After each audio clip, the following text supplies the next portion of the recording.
Hello, ladies and gentlemen. I'm Krishna C. Nadella, and this is State of Mind on the road at Penn State University. We're filming from the One Button Studios here at the Tombros and McWhirter Knowledge Commons, talking about the state of libraries, specifically university libraries in the 21st century. With me to my left today is Dr. Joseph A. Salem, the Associate Dean for Learning, Undergraduate Services, and Commonwealth Libraries here at Penn State University. Joe, thank you so much for joining us today. Thank you for the invitation. I'd like to start off the program today with a great quote by British writer Caitlin Moran with regards to the modern-day library. And I quote, "A library in the middle of a community is a cross between an emergency exit, a life raft, and a festival. They are cathedrals of the mind, hospitals of the soul, and theme parks of the imagination. On a cold, rainy island, they are the only sheltered public spaces where you are not a consumer, but a citizen. Instead, a mall, the shops, are places where your money makes the wealthy wealthier. But a library is where the wealthy's taxes pay for you to become a little more extraordinary instead." End quote. With that said, and that is a great quote, by the way. I love that. Talk to the relationship between libraries and their local communities. What do they mean to each other, and how has that relationship evolved? So I think that's always made sense when we've discussed and thought about public libraries. They've always been funded and considered for local needs and how they are embedded and meet the local needs of the community. But increasingly, academic libraries are part of their local communities. We've always thought of our community, and it still is the case that our first community is our academic community, the students and faculty and staff of our universities. And we've expanded that increasingly to consider consortia and our partner institutions, our peer institutions. There's somewhat of a mantra in universities now, partner or perish, and that's certainly been taken to heart among librarians and libraries within universities, but then across universities as well. But then there's also really great opportunities, and I think technology has really enabled us to think expansively about what the library means, especially in academic libraries, to consider the local community writ large. And so it's a really exciting time to be in all libraries and to think about what that can mean for our local communities. As universities start to think about themselves increasingly as drivers of local entrepreneurship, local economies, innovation, libraries can play a really important role in that. If we think about what libraries have always done well, they've always given people resources that they need to better themselves, to educate themselves. They've always given them space or created spaces to do that, and wrapped all that around, wrapped great services and expertise around both of those things. And technology lets us think about that expansively and put that online, or lets us go out into the community, go beyond our walls, and to do more outreach.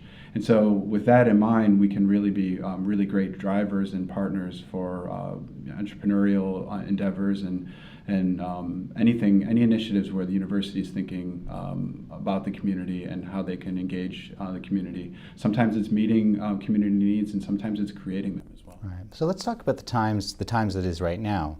There was a phrase I read that said, "A library without books was once unthinkable, but now it seems almost inevitable."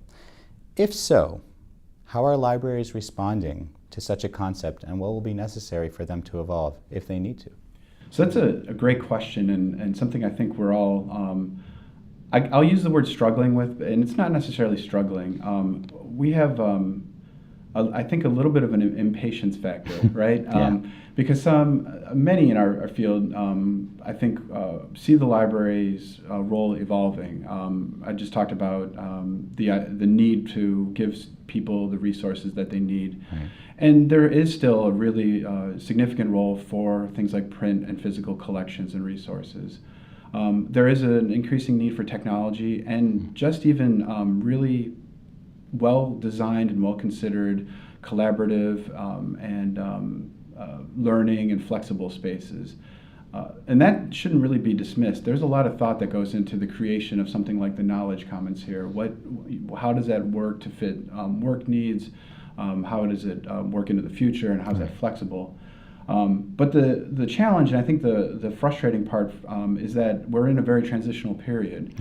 You can't just say that you can remove all the books from many libraries. Some have been able to, and just go really technology driven. And I don't know when that time will come. I have a 15-month old daughter, soon 16-month-old daughter, and she reads physical books every day. And so she's going to have that experience. And I'm sure her actual educational materials will be increasingly digital, but she's going to have that tactile experience. And so when is the generation that comes that doesn't have any experience with physical media?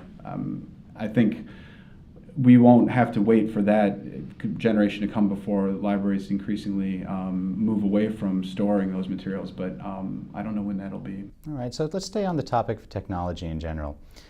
As the Associate Dean, how do you see technology being properly integrated into the library system here at Penn State University? How do you make sure that, like you say, we don't rush to change ahead of the game, but at the same time address the needs of the students to provide the necessary technology to keep them up to date and ready for the real world? So luckily, and I would make one observation, and Associate Dean. So that's one of the... Associate Dean. Well, and I say that for a real particular reason. We're really lucky to have a very new administrative team. And one is Associate Dean, in particular, Karen Estlin, whose real responsibility is on IT and digital strategies. But all three of us, Karen, Ann Langley, who focuses on research, and myself, we're really interested in really programmatic and systematic approaches to embedding technology and into how the libraries will meet student needs now and into the future. And so it's been great working with Karen already. When we talk about new technologies, the question is, to what end and how will this meet student needs, and how does this really integrate into the curriculum, or where will it fit later, and how does it integrate with what we're already doing? Is what we're already doing necessary? And so these are really great questions to be asking, because you don't want to move to just an early adopter model just to do it. It really, I think, to be really thoughtful and to meet student needs and to give them the experiences that they need. You really have to work backward from that part of the problem. What is the objective for this technology, and how does it fit a gap need? One of the nice things, we have really complementary responsibilities, and one of my areas of experience and expertise and areas of responsibility is assessment. And we have a new user experience librarian who her charge is to help find what those gaps are, and where working with the subject librarians and all of our service providers, find among the students, what is it in the curriculum that either the university isn't providing, or maybe they're providing in a way that doesn't scale or isn't available for all students. And what I have in mind there are, we have some really nice specialty labs at the university that work really well for some of the colleges and some of the departments, but if we want to do any kind of interdisciplinary work, or if someone from a different department wants to engage with those resources, they either don't have access, or they're not really provided in a way that is scalable for a bigger audience.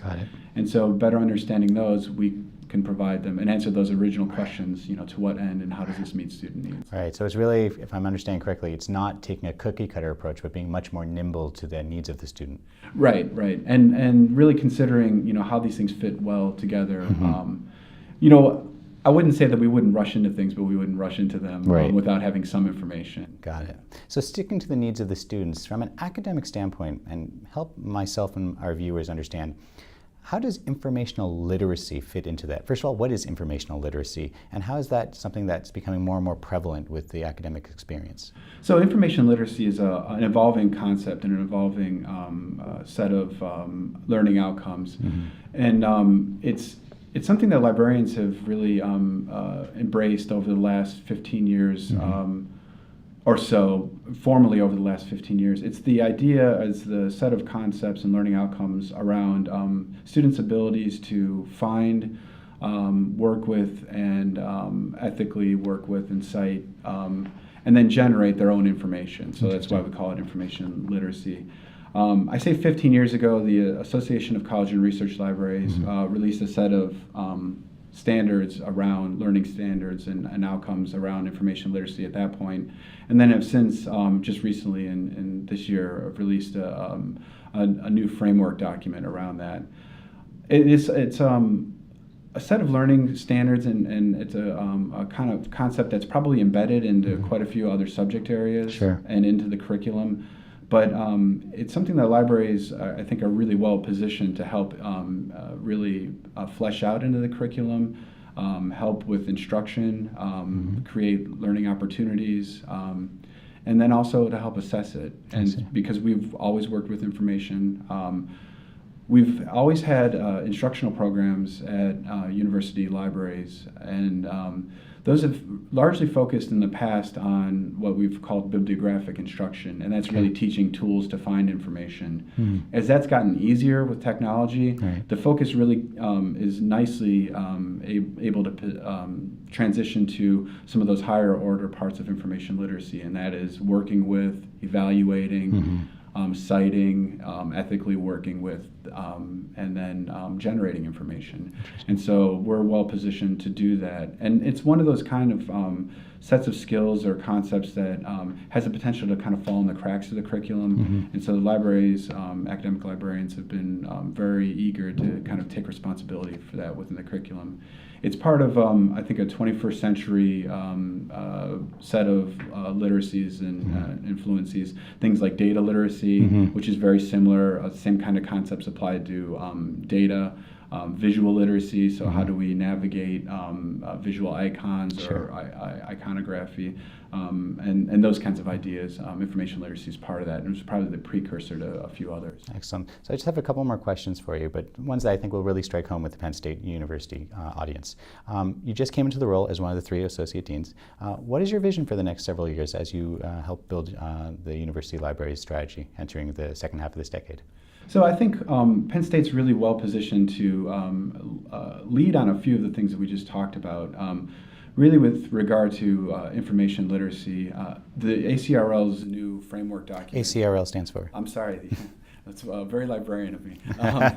It's the Association of College and Research Libraries. Okay. And they've really taken the lead on a few things in our field. Information literacy is one, and assessment is another. Especially with regard to information literacy.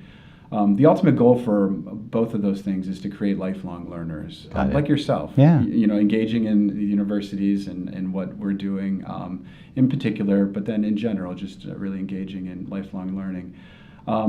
We're really well positioned, I think, because we have not only a very robust online program, the World Campus, we have the Commonwealth campus libraries, which are diverse in every way. Our students represent diversity, the programs, the communities that they're in. And then University Park is an R1 research university campus.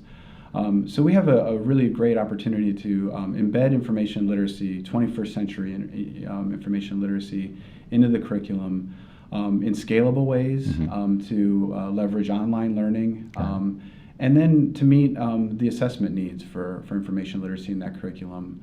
And so I'm really, that's the vision, is to do that in a sustainable way and to help the university really drive things like outcomes-based learning assessment, some of the entrepreneurial efforts like Invent Penn State, and increasing our involvement in the online learning programs. Excellent, excellent. So we wouldn't be a State of Mind without some social media involvement. So one of the questions, the most common question that came back from the students that reached out to us is, what advice would you give to current and future college students with regards to maximizing their library experience on and off campus?